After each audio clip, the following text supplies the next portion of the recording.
Good afternoon, and welcome to The Forum, a weekly program of the Columbus Metro Club where we cultivate conversations and connections that truly drive our region forward. The Forum brings together visionary leaders like CEOs, members of Congress, college presidents, UN ambassadors, artists, and changemakers to examine issues that matter, exchange diverse perspectives, and forge connections that create a better Columbus. For 50 years, CMC has brought together dialogue that informs, challenges, and inspires, and today is absolutely no different. My name is Sophia Pfiffner. I'm the president and CEO of the Columbus Metro Club, and to those of you who are joining us from our live stream, welcome. We're so glad that you're here.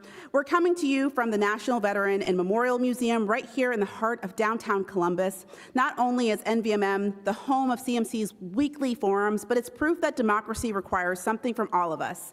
It requires all of us to show up.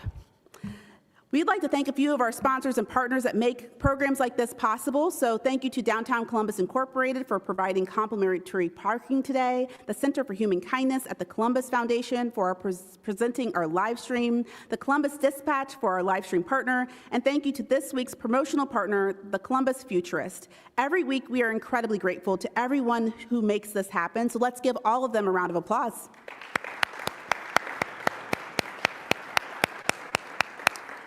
And you'll hear this from me for a few weeks now, but joining us today, we have some special guests that we're really thrilled to have in the audience. We have students from Columbus City Schools Superintendent Student Ambassadors Program. That's a mouthful.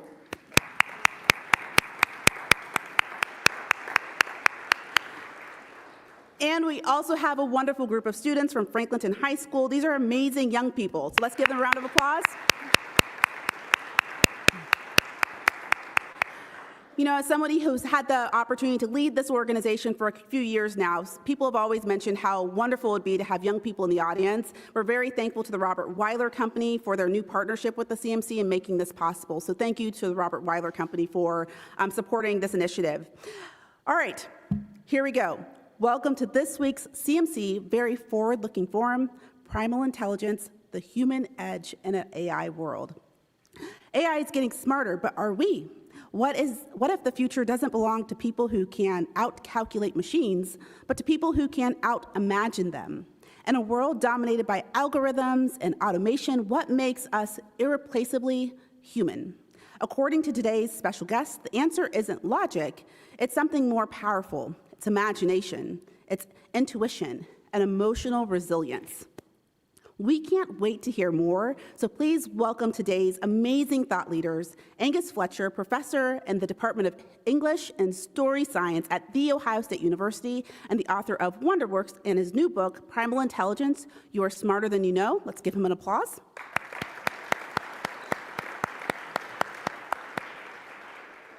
And our amazing host, Suraj Hinduja, Managing Director of RTRX, an annual experience here in Columbus that primes optimists for action. Suraj, welcome to CMC. We look forward to today's conversation. Awesome. Thank you, Sophia, Doug, the entire team, Colonel Butler, for hosting us here. It's great to be here with you, Angus. I will give an insight to the audience that Angus and I actually were traveling together a couple days ago. We literally got off the plane yesterday at like 2 in the afternoon, and here we are again. We were down in Austin, Texas, taking his work to a group of HR and cultural leaders. My favorite thing about Angus's book is the book cover that reminds me that I am, in fact, smarter than I think every day. But we're excited to have you here, Angus. I would like to start with your origin story and how you ended up here in Columbus, Ohio at The Ohio State University. The best place on earth. Very much so, the best place on earth.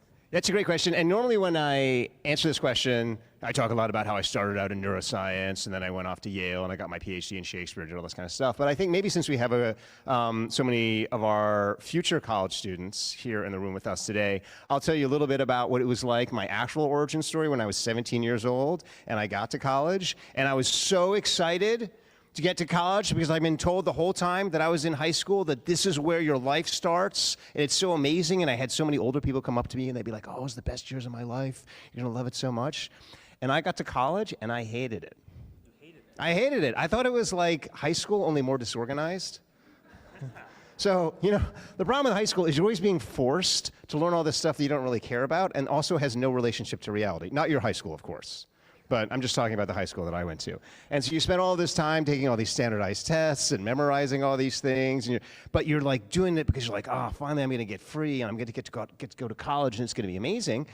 And then, you know, I got to a great college, went to, you know, one of the top schools in America, and I got there, and after just a couple days of classes, I was like, I have had enough.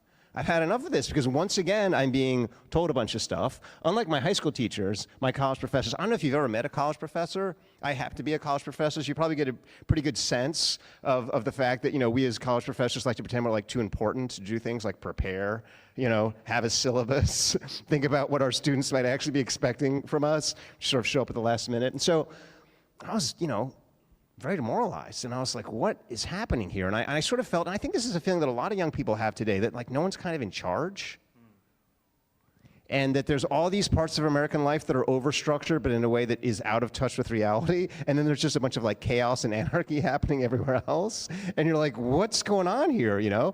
And so I just had this kind of existential crisis, and I remember going back to my dorm room, you know, and picking up the phone, calling my mom, because who do you call in those moments of crisis?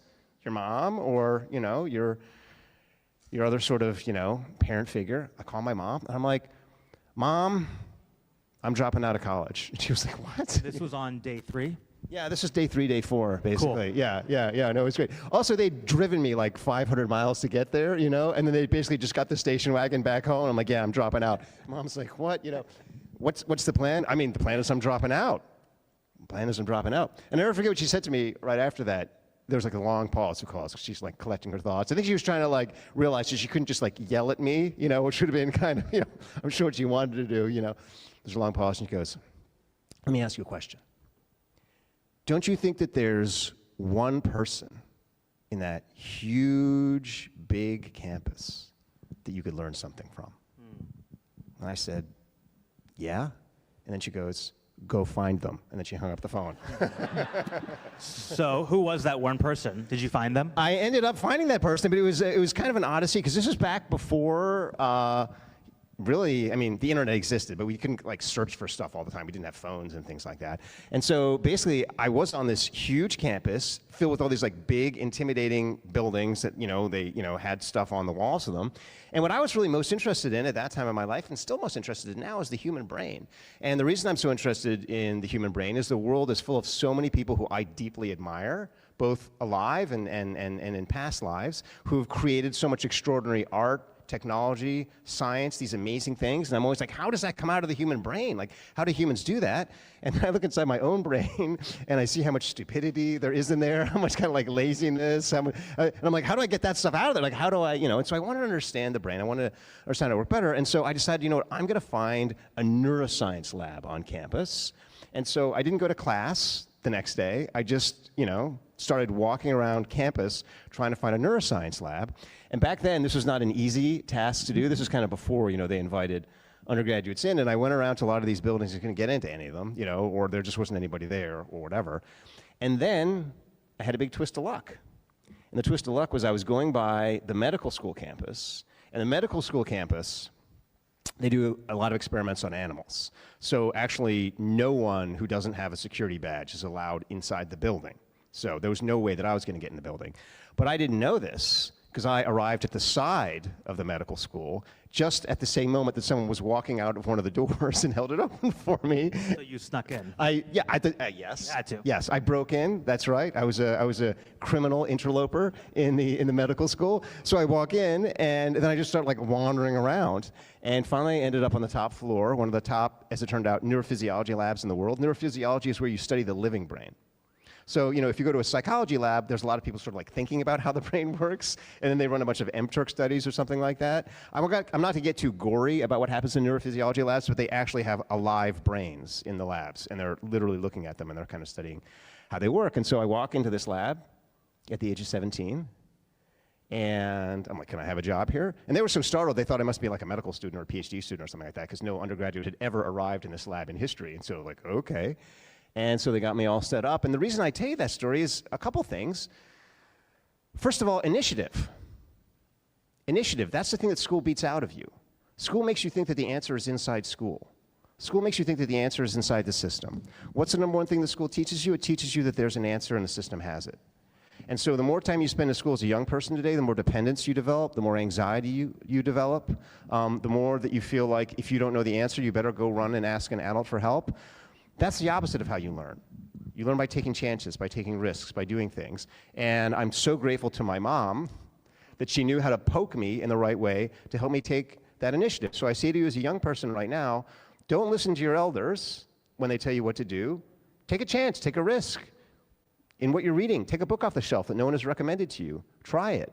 Walk into a strange lab, have a conversation with a strange person. And if you're trying to mentor a young person, don't take away their initiative by telling them about how you did it, Don't take away their initiative by giving them all the answers. Instead, give them a poke. Hang up the phone. Force them to kind of find their way. And so the first thing is initiative, and then the second thing is luck. Nobody successful likes to admit that they're here because they're lucky. Success comes from luck. Now, you got to have the initiative to get the luck, and you got to be able to hang in there long enough to get the luck. So there are definitely things that contribute to success, like willingness to take a risk and resilience, but it does take luck. And I was lucky that that door was open at the right time for me. And I think everyone in this room who is successful has had that experience of you walk into a place and the door just happens to be open and you walk through it. And for everyone out there who's not having that success right now, it's not on you.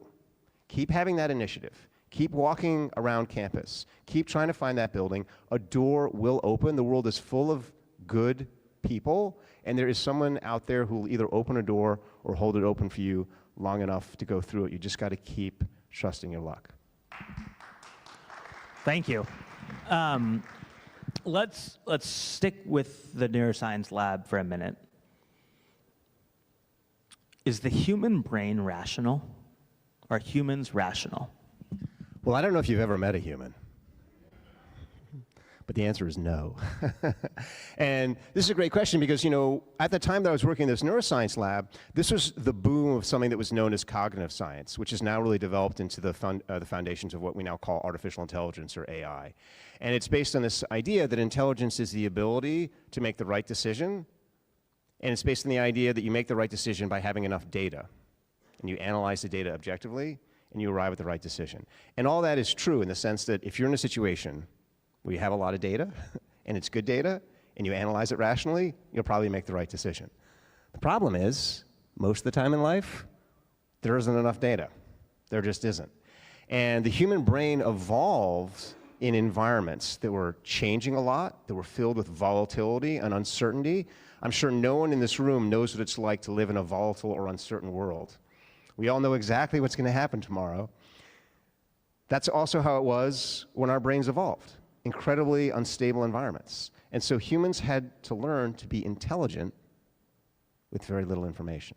And so a huge part of human intelligence is that ability to be smart when you don't have enough data to be rational or logical. Now, that's not to say that the human brain doesn't have the capacity to be rational or logical. You have a thing at the back of your brain, it's called the visual cortex. It's actually the most powerful computer in the world. It's really good at crunching data, crunching information. So if you go back even 500 million years before the human brain, just back to the origins of the neuron, we already had that computational capacity. But our brain realized that wasn't enough. That's why you have emotions. Emotions aren't just a heuristic. Emotions are also a form of intelligence. So one of the things that happened, I realized in the neuroscience lab, is that we'd become fixated on a single kind of intelligence. And it's the same thing with our school system now. We're fixated on IQ. And if you go and look at a book will tell you that IQ is the same as general intelligence. And that's wrong. IQ is your ability to be rational when you have enough information. There actually is no such thing as general intelligence. There's lots of different kinds of intelligence. That's why when you go through your life, you're going to meet all kinds of people who are smart in different ways.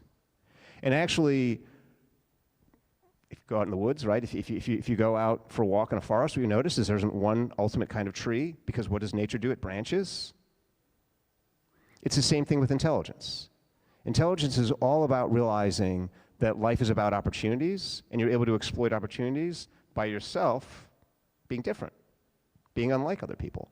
And so, part of the thing I started to realize in the neuroscience lab is we've constructed a society that's focused on optimization, standardization, efficiency, productivity, all things that technology does really well, and all things that can be very, very valuable. But we've lost sight of the fact that actually the true power of human intelligence is singularity, is originality. I mean, I hope everyone in this room has a friend who's different from them. And that friend is going to give you the best advice you never could have given yourself. And that's why human communities are so strong, because they cultivate and encourage diversity and difference, and then have conversations between it. That's our superpower as humans. So that's what I sort of realized in the lab. And then I just realized that no one was studying that from a neuroscience perspective, and I wanted to get in on that. So you went to study all of that in a neuroscience lab, and then you went and got a PhD in Shakespeare. And I connect the dots for me, for all of us, on why, and then what perspective that gave you on the human brain and on humans. Yeah, no, thank you for that question. Well, so first of all, just a simple thing to say about it is one of the reasons I went to do Shakespeare from neuroscience is because it was totally different. And I've just sat here and told you that I think that's where intelligence comes from, is taking jumps and going to places where people think differently from you and having the courage to combine things that other people haven't put together before. So just on a basic level, you don't have to study Shakespeare to understand how the world works, but you should study something that's very different from what you're studying now. You should always make that effort in life to kind of stretch yourself. So just on a basic level, that was kind of what was happening. But also, I started to realize that if sort of the secret to being a human is to be able to be smart with not a lot of information, I started to look around and I was like, well, who's able to be smart without a lot of information? And artists, entrepreneurs, nurses and teachers. We don't give nurses and teachers enough credit, but nurses are what make the healthcare system work. And the reason they make it work is because you have this system that's set up by an administrator at the top. And then you have all these doctors who are totally over-specialized and only know how to do one thing, And then all these humans come into the building and create problems for the system. And who figures out how to actually make the system work? It's the nurses. The nurses are able to figure that same thing with teachers. You know, teachers are told, I've got to get these kids to take these tests. Every single kid is different from every other kid, you know. I've got to figure out how to activate that ability that I have to see what's special and unique in every individual. So I realized that those are the folks that were smart. And I thought to myself, you know, how do I study that kind of intelligence? How do I study the intelligence of an artist, of a teacher, of an entrepreneur?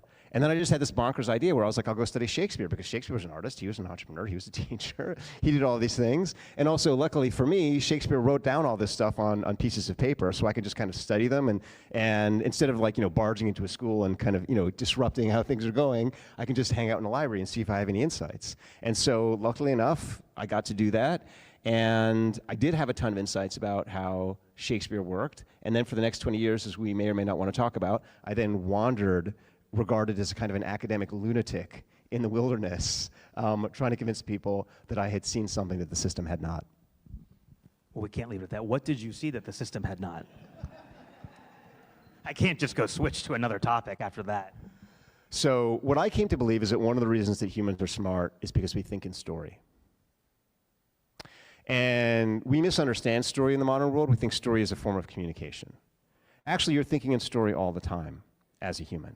Anytime you imagine your future, that's a story. So for an entrepreneur, long before you tell the story of your company to people, you've imagined it. At the end of the day, most of us reflect back on our day, and we think about the story of our day. The moment we meet a new person in our lives, we immediately are able to imagine a story of what the two of us are going to do together. That's why we get so excited when you make a new friend.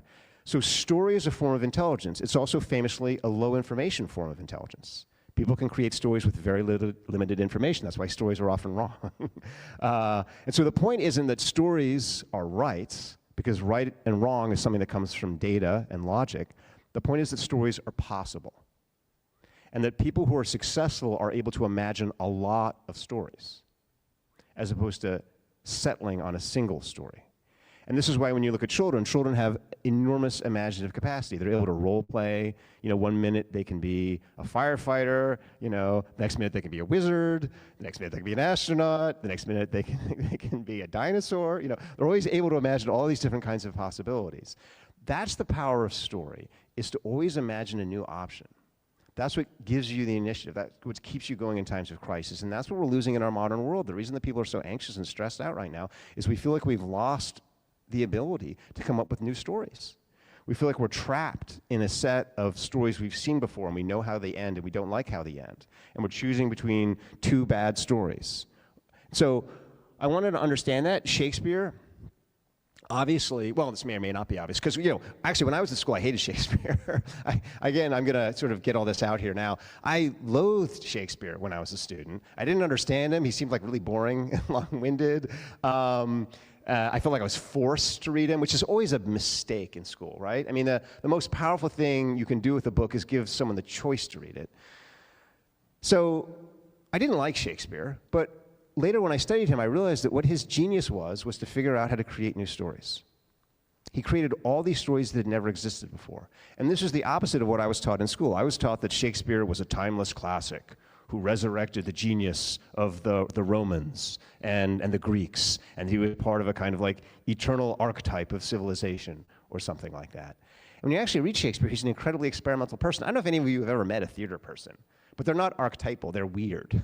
I mean, that's like the defining quality of a theater person. And they're always trying to do something new and interesting. And it was the same as Shakespeare. He was like, how do I do something new? How do I do something interesting? So he invented the modern romantic comedy. He invented Die Hard. If you read Henry V, that's basically Die Hard. King Lear, he invented existential terror. Any modern horror movie, you can thank Shakespeare for that. So he just invented all these new stories. And I was like, how is he doing this? And that's why, it's kind of part of my odyssey. I ended up at Stanford for a while, and I got a chance to work with folks at Pixar. And that was at the time when they were making movies like Up. If you've seen Up, you know, back before Pixar got destroyed by Disney. I won't go on a long rant about Disney. If you want to see that, you can see me on some podcasts where I talk about how much I dislike Disney. But, well, I will talk a little bit about Disney. Disney buys cool stuff, and then they ruin it, right, by mass producing it and optimizing it. I mean, they destroy everything. So back in the day, what Pixar was doing is they're saying, how do we tell a new story? And so Up is a great example. we want to just tell like this weird story about like a balloon house and like an old guy and some kid that goes in this balloon house with him. And you know, what do we want the story to do? We want it to go up, or how are we going to make a story that goes up? Or we're going to tell you the saddest beginning of a story you've ever seen in your entire life, and we're going to take you down. And then we're going to surprise you with how low we can take you and then how high we can lift you. And then you're going to walk out of that theater feeling just a sense of exhilaration because you've rediscovered the emotional capacity of your mind. So they were just taking these huge risks at Pixar, but they were working. They were making new stories that were paying off. And so it was the same thing that I saw with Shakespeare. And so that was when I just became obsessed with this capacity of the human mind to do this thing that computers can't, because computers are data-driven. They can only see patterns in the past and tell you what the most probable thing is, as opposed to imagining something new that is possible. That was when I was like, how do we get more of that? Because kids today are suffering because they don't have it. Corporations are suffering today because they don't have it. People inside corporations are suffering because they're not given the opportunity to use that. And schools are really failing to cultivate that in young people. So how do we start to get more of that kind of like Shakespeare, kind of Pixar, kind of natural brain going? And so in that journey of exploring the woods, you then started working with Special Forces. That's right. I started working with the United States Army. That's right. You want me to tell that story? Talk a little bit about that. Yeah. Yeah. So, okay. So, you know, I've been wandering in the wild for a while. I'm actually in LA, working at a university there, and I get a phone call from Ohio State. And not a lot of people know this about Ohio State, so I'm just going to plug Ohio State here, because Ohio State, we of course have the best football team, and we of course have the best many other sports teams. But we also have a lot of geniuses at Ohio State, a lot of the best in the world at things that nobody knows about. And so I got a phone call, shout out to Jim Phelan, a professor at Ohio State. He runs something called Project Narrative. It's the world's leading academic institute for the study of story. People are always like, wait, why does Ohio have the world's leading academic institute for the study of story? Well, the answer is because what drives story? Is it the storyteller? Partly, but also the audience. And a story is something that's co-created, because the best storytellers know how to listen deeply to the person they're telling the story to.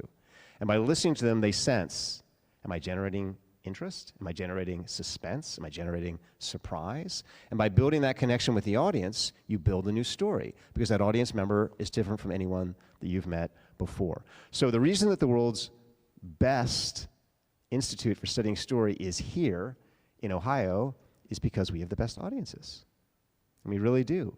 This is, just in terms of kind of how America works, sort of, we've got the best mix, essentially, of different folks from the East, from the South, from the Midwest, different vibes, different communities. Got a great kind of, as I'm sure you know, very diverse immigrant community here, surprising to people. And so that's why we're a test market. So for the same reason that we're a test market, Project Narrative is here. I get the phone call, come join Project Narrative. I'm telling everyone at Project Narrative my zany theories. They're like, well, Angus, we of course agree with you because we're also zany, and we're a group of very smart professors, but nobody believes us in the outside world. And so for my first few years at Ohio State, we were just kind of like running around the building together, sharing our crazy ideas. And then I get this phone call, you know, and it's like, Professor Fletcher. And I'm like, because nobody calls me that. They're usually like, hey, you kid over there. I'm like, yes. And they go, this is USASOC. Now, I'm not sure, I mean, we have a couple military folks in here who know what USASOC is, but if you're not in the military, USASOC, what? You know, sounds like I'm telling you to use a sock. What? You know? So I'm like, okay, use a sock. They're like, no, Angus, you don't understand. This is United States Army Special Operations Command. I'm like, what's happening? So You thought it was an April Fool's joke? I did actually, well, he was scared that they were going to throw me out of the country, because I haven't told you guys in this forum, I'm an immigrant. So I'm actually a naturalized American citizen. I came here from overseas.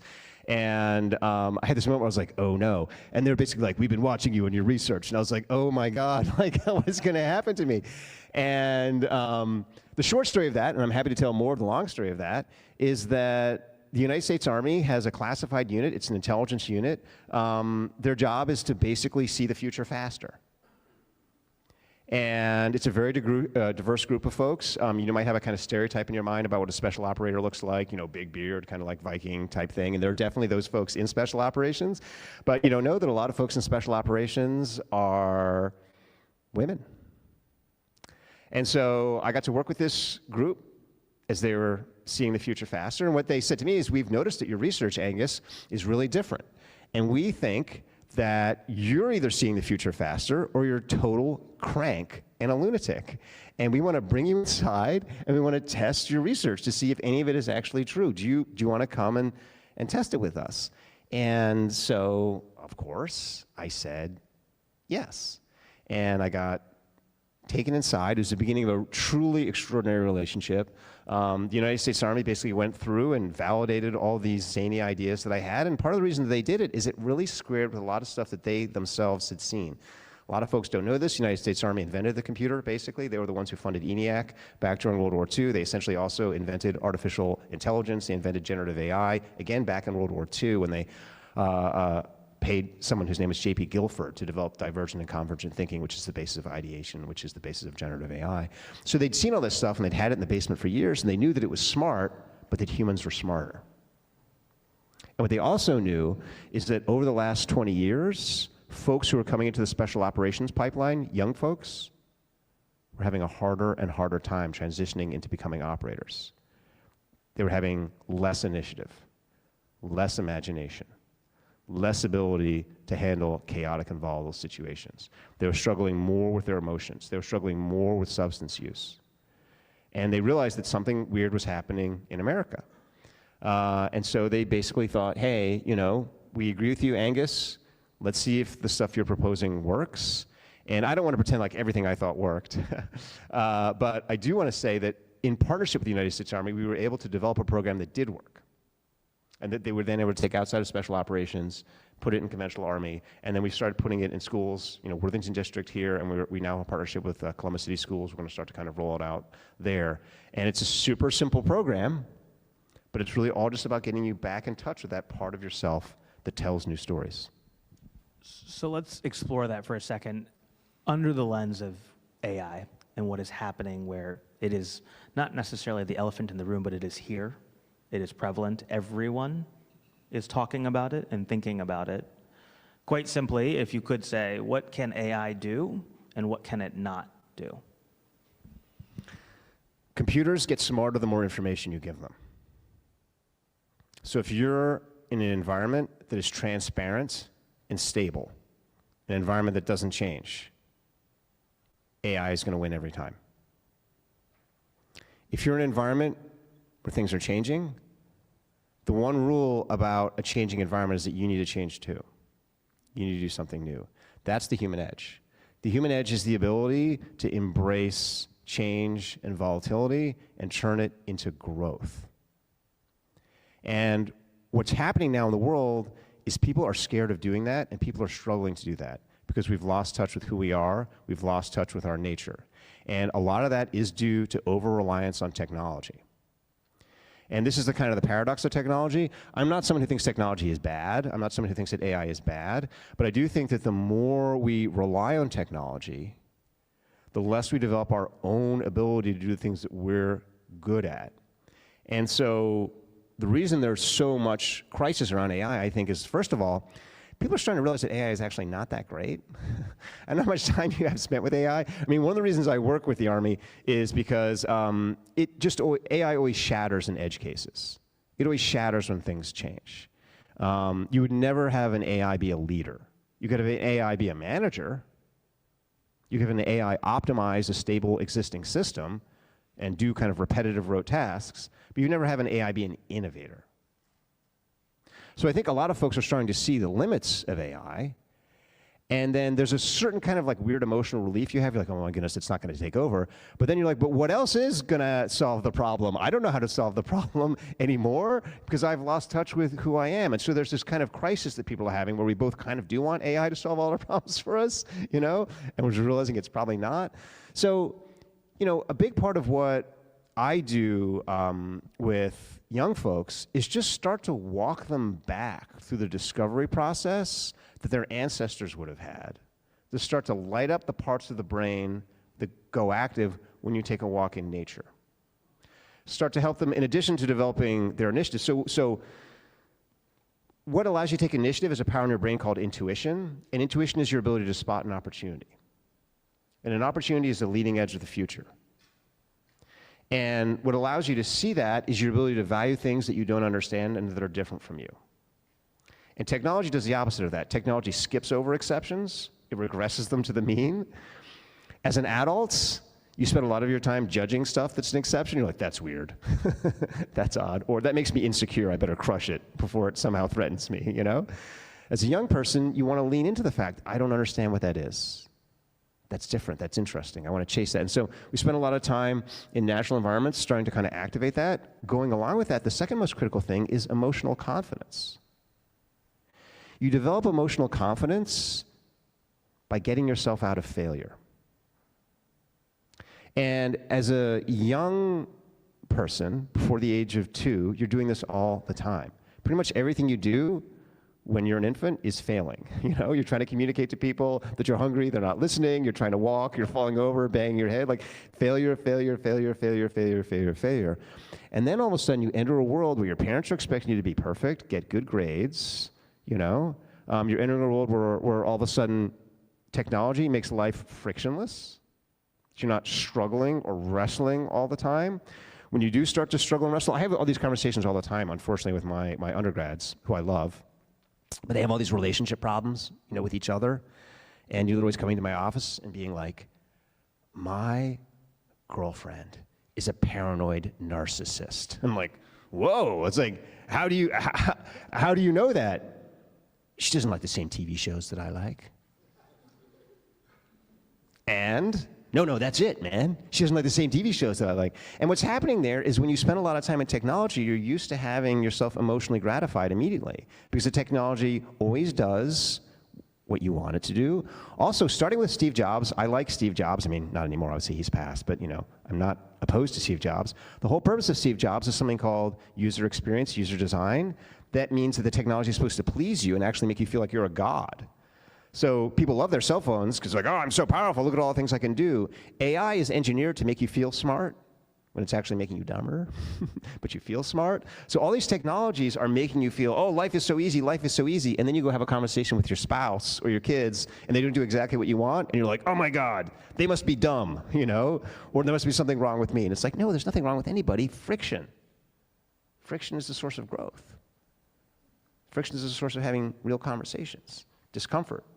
So all that comes from failure. The ability to harness discomfort comes from failure, from remembering previous times that you were uncomfortable, from remembering previous times when you had a fight with your partner and then you made up and actually strengthened your relationship. So a big part of being a young person is developing your mental library of times that you failed and then turned it around. Or developing a mental catalog of times when the world disappointed you, but then you figured out how to make it better. And what we know from looking at leaders, people who are successful, so we did all this stuff with the US Army.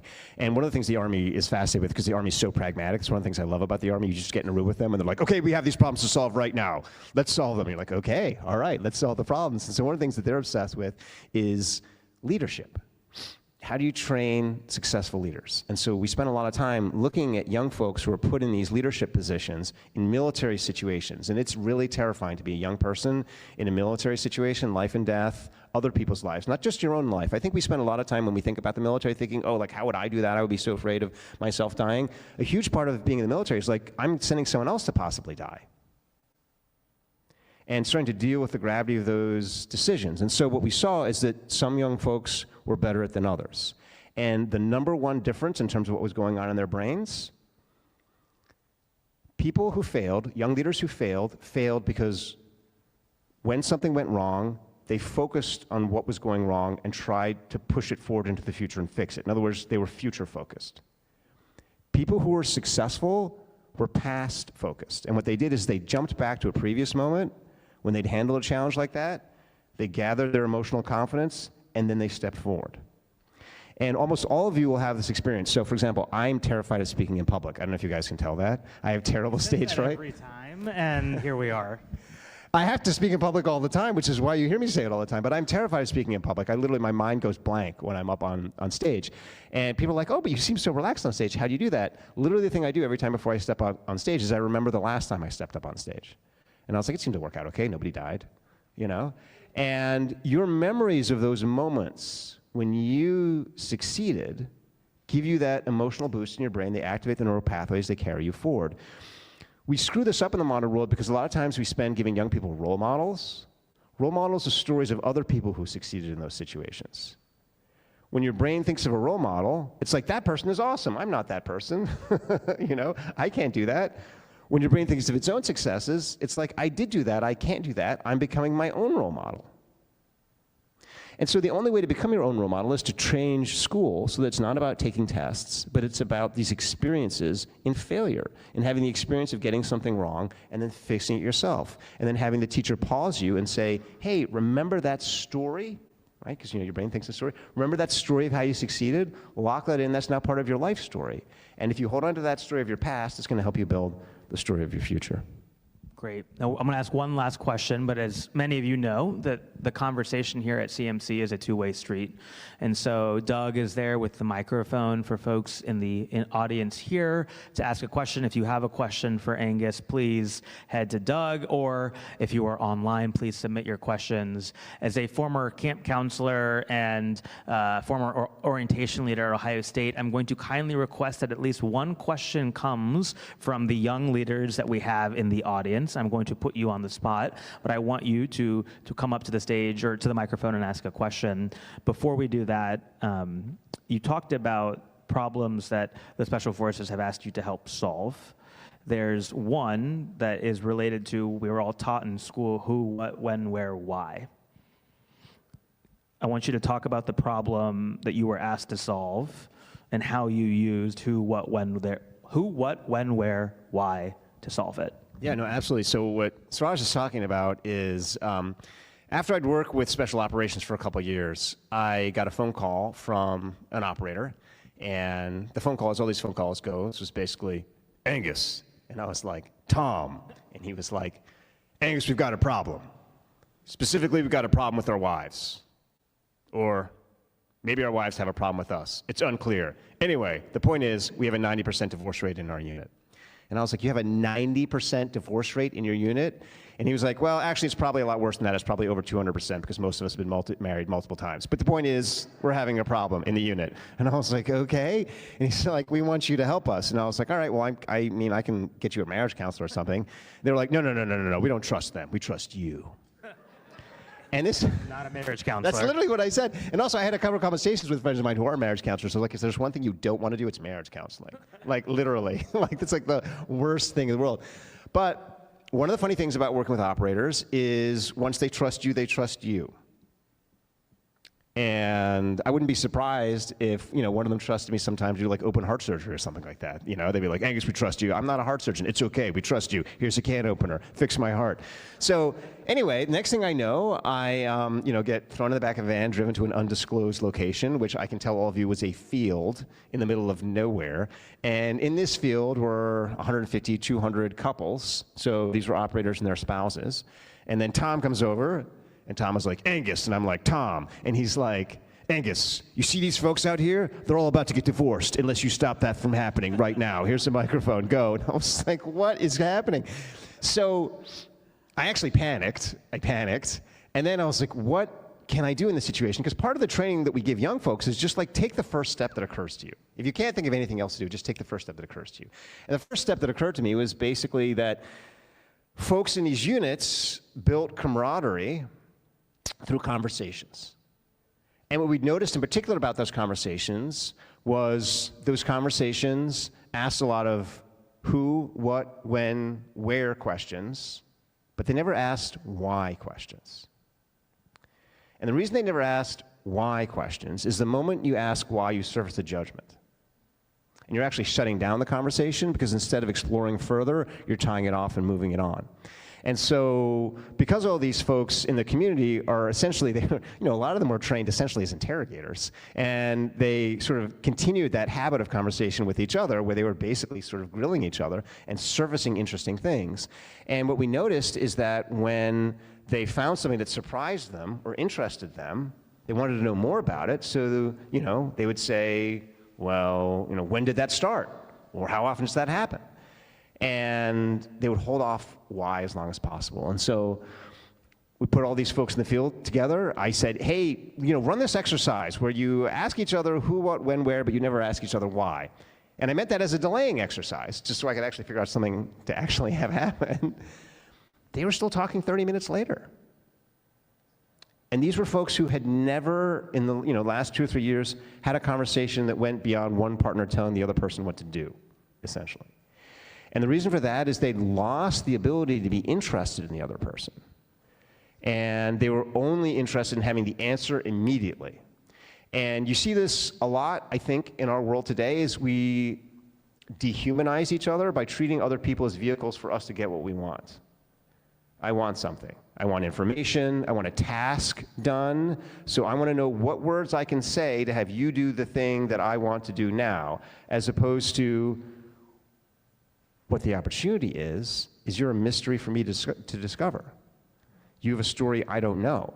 And when I start to learn your story, I also start to learn more about my own story, because I'm realizing what I don't know about myself in conversation with you. You've had this experience when you have a friend. You learn more about yourself, not just about the other person. And then you start to join together a new story. And then that new story is what carries you forward. And after we did this with special operators, we started doing this with regular couples, and we actually found that the sort of, the largest indicator that someone is going to get a divorce is essentially that they think that they already know why their partner is doing something. So if you hear that your partner has done something and everyone else is like, that's kind of odd, and you're like, no, it's not odd, I know exactly why they're doing it. You're making a judgment, you've fallen out of love. Whereas love is built on the sense that I actually don't know, there's more to discover in this person. So for any of you who want to deepen a relationship you're in right now, just try this. And you don't have to make it too complicated. You can literally just focus on asking more what questions and less why questions. If you want to make it more complicated, you can ask more what, when, where, how questions and less why questions. But try and stop yourself from making a judgment, and try and hold open your curiosity window for as long as you can. Awesome. Now, time for our questions, Doug. Speaking of questions, Suraj, thank you so much. Angus, thank you so much. Great conversation today. If you'd like to ask a question, please do join us here at the microphone. We'll try to get to as many questions as possible. If you're watching online on YouTube, please type your questions into the chat. We'll try to get to those. Great questions at CMC can always be asked in just a few seconds. And what punctuation mark does a good question or any question actually end with? They end with question marks. Yes, they do. Here we go.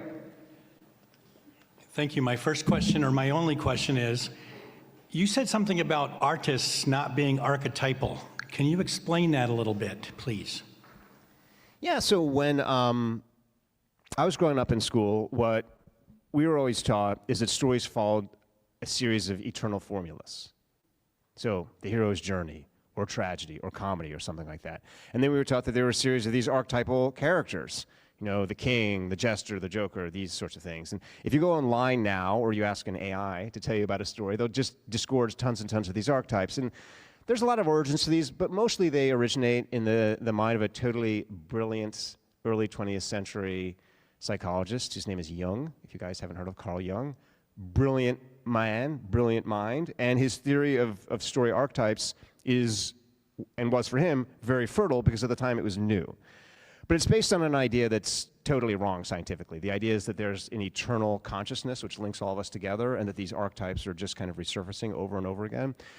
What we know about life, for better or for worse, is that life is always changing, and that the reason that story evolved in the human brain is to help us make new plans, because a new plan is a new plot, is a new story. And so a huge part of being a human is your ability to realize that every person in your life is not an archetype, they're an original, they're a new character, you're a new character. You can tell a new story. Different cultures tell new stories. There are voices out there now who are imagining new stories.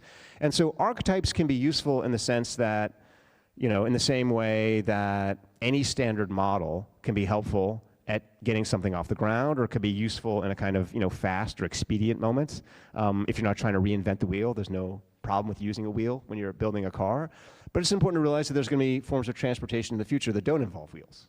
And it's the same thing with stories. And so the reason I resist archetypes is because they're the idea that somehow all knowledge exists in the past. There's nothing new for us to grow and discover. There's no possible stories for us to invent. And we know that that's both biologically untrue and also personally joyless. Thank you. My name is Katie. I'm an animation student at Columbus College of Art and Design. So my dream industry is to tell stories that impact people. I'm also here on behalf of my Cultivating Your Creative Leadership course at our school. So regarding all of that, what advice would you have for everyone to be more creative as a leader outside of just being in a creative industry? Or what creative habits do you think everyone could practice every day to fuel their own internal creativity to make these impactful stories? Well, first of all, it sounds like you're already a very creative leader, and it sounds like you're doing all the things you need to do. So I'm going to direct this advice to the old people in the audience, who don't have kind of your. So the key to realize is that every leader leads in their own way. Every leader leads in their own way. And if you go online, you go to Harvard Business School, you go to any kind of leadership course, they'll be like, here are the 3 attributes of a leader. Here's what a successful leader always does. If you ever meet a leader, you realize that they're totally original. and that's because what is a leader? A leader is somebody who does something first. They take the first step into the unknown. A leader is by definition not a follower, therefore they are an original. And so a big part of being a leader is looking back through your own life story and being like, what are the things that I did that other people questioned or thought were weird, but made me proud? What are the parts of myself that other people don't understand that I'm going to double down on? And then once you're doing that, the next and most critical step of being a leader is to realize that the purpose of a leader is to make other leaders. And so what you do as leaders, you then look around at everyone in your circle and you empower them to be themselves. You empower them to double down on what's different and unique about themselves. You say, that's what leadership is. So, start with what's unique about yourself, encourage others to be unique themselves.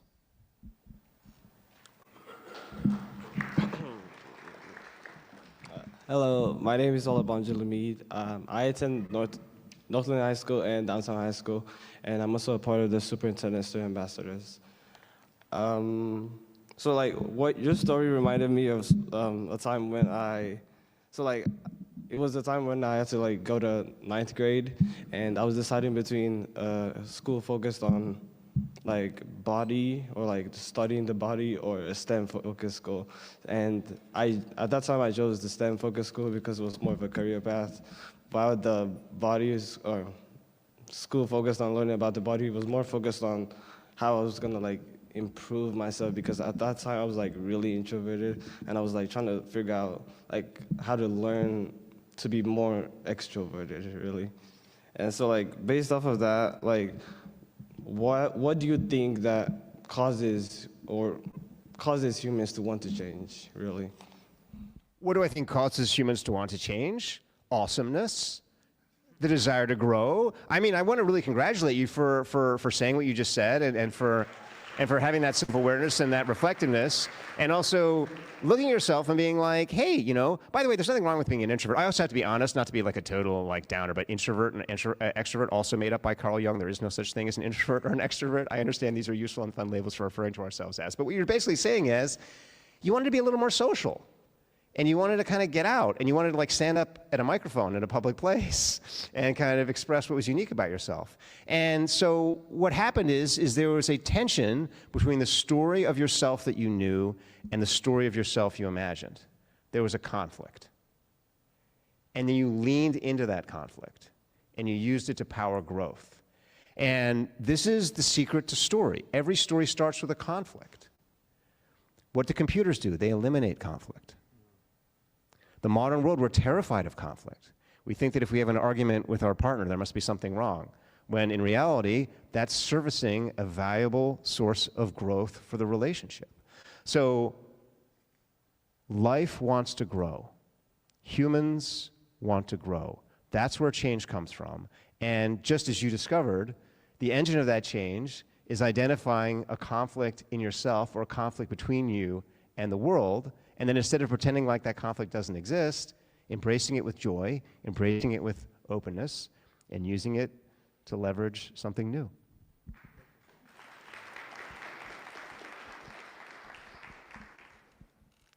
Hello, my name is Bethany Ellis. I am a superintendent student ambassador of Columbus City Schools. I was really, focused on the beginning of your story because I actually want to go into neuroscience when I graduate high school. And with that, I was wondering, at what point do you think a researcher becomes morally responsible for how their work is used, especially when it's adapted to something like how you said that your work was used in the U.S. military? Yeah, this is a real question as a scientist. You know, scientists split the atom, and now we have the atom bomb.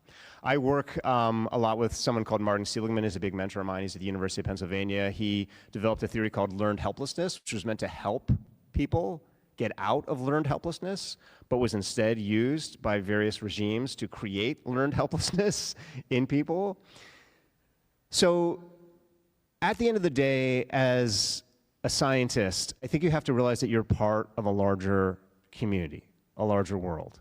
And I think you have to realize that what holds communities together is trust. And at the bottom of trust is mutual respect. And so what I hope is that by participating in science as part of a democratic America, and by a democratic America, I mean an America that values all the things that democracies do, values individuals, wants to celebrate individuals, I hope that my research will do more good than harm. But it is always a danger in life. And the reason it's a danger is because when people get threatened, a lot of times they go into their worst selves. And when they go into their worst selves, they're going to leverage anything they can as a source of power, and nothing is more powerful than knowledge. Nothing is more powerful than science. That's why people reach to science in times of crisis. So I think ultimately, at the end of the day, as a scientist, you want to do your research, you want to be part of a community that is a democratic community, and you also want to do everything that you can to create a climate of emotional security in folks, so it gives them more of an opportunity to be their best selves. But I totally agree with you. That's a great concern, and I'm really pleased to know that even as a young scientist, you're thinking that far into the future. And I think a wonderful wrap up to our conversation, Angus. Thank you again for your work, for your vulnerability, for maybe challenging the status quo and the courage that it takes to have this conversation and to share it. And with that, I will turn it back to Sophia. All right. Well, I hope that everyone found today's conversation incredibly enlightening. I know that I have literally a book of notes. Sometimes when I'm sitting in the audience, I'm trying to think, okay, how does this apply to the CMC and specifically our mission of connecting people and ideas through community conversation? And I have a book of notes on how we as Central Ohioans can be better individuals, connecting with our neighbors, with our coworkers, in our jobs, in our high schools, in our colleges and universities, on how we can take opportunities, ask the right questions to learn individual stories, but most importantly, to not be afraid of change. We are so grateful for the Downtown Columbus Incorporated for providing complimentary parking for today's forum. We're thankful for our presenting sponsors of our live stream, the Center for Human Kindness at the Columbus Foundation, our live stream partner, the Columbus Dispatch, and our promotional partner, the Columbus Futurists. But most importantly, we are incredibly grateful to the National Veteran Memorial Museum for hosting us every single week. And a huge special thank you to Angus Fletcher and our host, Suraj Hinduja. Thank you so much for a wonderful conversation.